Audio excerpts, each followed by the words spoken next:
First meeting పంప్సెటా? చిచి ఆపలే రమ్మందండి. వస్తే ఏం చేస్తావు? నా డబ్బులు అడుక్కుంటాను. అడుకున్నాక చూడటానికి బాగుంటే లైన్ వేసి లవ్ చేసుకుంటాను. లవ్ చేసి పెళ్లి చేసుకుంటాం. పెళ్లి చేసుకున్నాక ఏమిటండి మీరు మాట్లాడేది? ఆ తర్వాత ఇద్దరు ముగ్గురు పిల్లలతో లైఫ్ అంతా హ్యాపీ గడిపేస్తామండి. హ్యాపీగా. After all truck driver. ఒకవేళ అమ్మాయి బాగా డబ్బున్నోడు కూతురు అనుకో, నీతో హ్యాపీగా ఎలా ఉంటది? మంచి ప్రశ్న, రండి చెప్తాను, కూర్చోండి. ప్రతి ఆడపిల్ల ఈ చిన్న లాజిక్ మిస్ అవుతుందండి. ప్రతి అమ్మాయికి డబ్బున్నోడు కావాలి, లేకపోతే ఫారినోడు కావాలి. డబ్బున్నోడు ఏమి ఇస్తాడండి? డబ్బే ఇస్తాడు.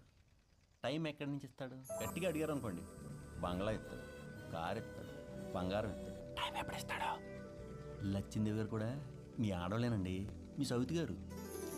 అదే మనలాంటి లో క్లాస్ గాడు అనుకోండి, పొద్దున్నే 9ంటికి ఆటోనో ట్రక్కో వేసుకుని పనిలోకి వెళ్ళిపోయి సాయంత్రం 5 అయ్యేసరికి టంచనగా ఇంటికి వచ్చేటప్పుడు మూర మల్లెపూలు తీసుకొచ్చి ఏదో వండితే అది తిని కాసేపు కబుర్లు చెప్పుకుని కాలేసి పడుకుంటే ఎంత బాగుంటుందండి. చూసారా, ఇక్కడ నో టెన్షన్స్, ఓన్లీ టైం. కలిసి బతకటం అంటే కలిసి ఉండటం కాదండి, కలిసి గడిపిన కొన్ని గొప్ప క్షణాలని. అంటే టైమే కదండి. నాకు తెలిసి అది డబ్బున్న వాళ్ళ దగ్గర ఉండదులేండి.